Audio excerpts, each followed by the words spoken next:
Welcome to Nabadarpan YouTube channel. সকলকে স্বাগত জানাই নবদর্পণ ইউটিউব চ্যানেলে। ফ্রেন্ডস, এখনও পর্যন্ত যারা আমাদের চ্যানেলটি সাবস্ক্রাইব করেননি, প্রত্যেকের কাছে রিকোয়েস্ট, আমাদের চ্যানেলটি সাবস্ক্রাইব করে আমাদের পাশে থাকুন, আমাদেরকে সাপোর্ট করুন, আমাদেরকে এগিয়ে যেতে সাহায্য করুন।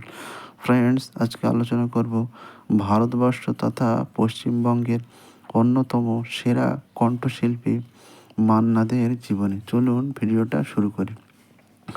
প্রবোধচন্দ্র দে, ডাকনাম মান্না দে, একজন ভারতীয় উপমহাদেশের অন্যতম সেরা সঙ্গীত শিল্পী এবং সুরকারদের একজন।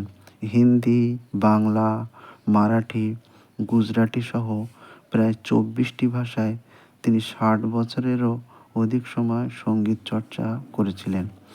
আলিপুরদুয়ারে তার গুণগ্রাহী দেবপ্রসাদ দাস নিজের বাড়িতে মান্না দে সংগ্রহশালা তৈরি করেছেন।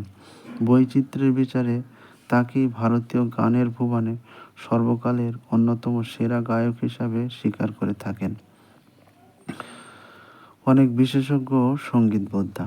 কলকাতায় 2019 খ্রিস্টাব্দে এই কিংবদন্তি সঙ্গীত শিল্পী তথা সুরকারের জন্ম শতবর্ষ অত্যন্ত শ্রদ্ধার সঙ্গে পালন করা হয়।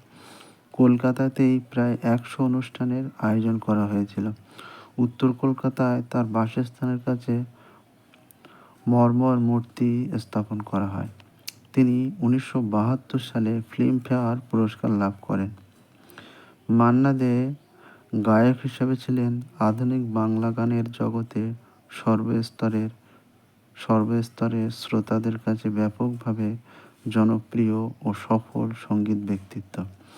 এছাড়া হিন্দি ও বাংলা সিনেমায় গায়ক হিসাবে অশেষ সুনাম অর্জন করেছেন। মোহাম্মদ রফি, কিশোর কুমার, মুকেশের মতো তিনিও 1950 থেকে 1970 খ্রিস্টাব্দের দশক পর্যন্ত ভারতীয় চলচ্চিত্র জগতে সমান জনপ্রিয়তা অর্জন করেন। সঙ্গীত জীবনে তিনি 3,500-এরও বেশি গান রেকর্ড করেন। সঙ্গীত ভুবনে তার এই অসামান্য অবদানের কথা স্বীকার করে ভারত সরকার 1971 খ্রিস্টাব্দে পদ্মশ্রী, 2005 খ্রিস্টাব্দে পদ্মবিভূষণ এবং 2007 খ্রিস্টাব্দে দাদাসাহেব ফালকে সম্মাননায় অভিষিক্ত করে। 2011 খ্রিস্টাব্দে পশ্চিমবঙ্গ সরকার তাকে রাজ্যের সর্বোচ্চ অসামরিক সম্মান বঙ্গবিভূষণ প্রদান করে।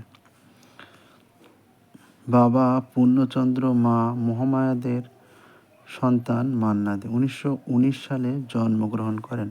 বাবা মায়ের সংস্পর্শ ছাড়াও পিতৃ সম্বন্ধীয় সর্বকনিষ্ঠ কাকা সঙ্গীতাচার্য, সঙ্গীতে বিশেষভাবে দক্ষ শিক্ষক কেসি দে, পূর্ণ নাম কৃষ্ণচন্দ্র, তাকে খুব বেশি অনুপ্রাণিত ও উৎসাহিত করেছেন। দে তার শৈশব পাঠ গ্রহণ করেছেন ইন্দুবাবুর পাঠশালা নামে একটি ছোট প্রাথমিক বিদ্যালয়। তারপর তিনি স্কটিশ চার্চ কলেজিয়েট স্কুল এবং স্কটিশ চার্চ কলেজে স্নাতক শিক্ষা গ্রহণ করেছিলেন। স্কটিশ চার্চ কলেজে অধ্যয়নকালীন তিনি তার সহপাঠীদের গান শুনিয়ে আসর মাতিয়ে রাখতেন। তিনি তার কাকা কৃষ্ণচন্দ্র দে এবং ওস্তাদ দাবির খানের কাছ থেকে গানের শিক্ষা লাভ করেন। ওই সময় মান্না দে আন্ত কলেজের গানের প্রতিযোগিতায় ধারাবাহিকভাবে 3 বছর 3টে আলাদা শ্রেণী বিভাগে প্রথম হয়েছিলেন। মান্না দে 1942 সালে কৃষ্ণচন্দ্র দের সাথে বোম্বে, বর্তমানে মুম্বাই দেখতে আসেন।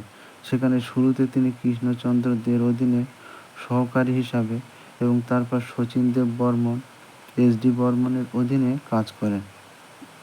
পরবর্তীতে তিনি অন্যান্য স্বনামধন্য গীতিকারের সান্নিধ্যে আসেন এবং তারপর স্বাধীনভাবে নিজেই কাজ করতে শুরু করেন।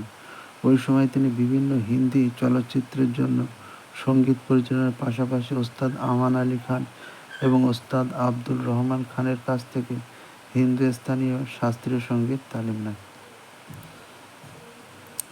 তামান্না 1943 চলচ্চিত্রে গায়ক হিসাবে মান্না দের অভিষেক ঘটে। সুরাইয়ার সাথে দ্বৈত সঙ্গীতে গান এবং সুরকার ছিলেন কৃষ্ণচন্দ্র দে। ওই সময় গানটি ভীষণ জনপ্রিয়তা অর্জন করেছিল। মশাল 1950 ছবিতে শচীন দেব বর্মনের গীত রচনার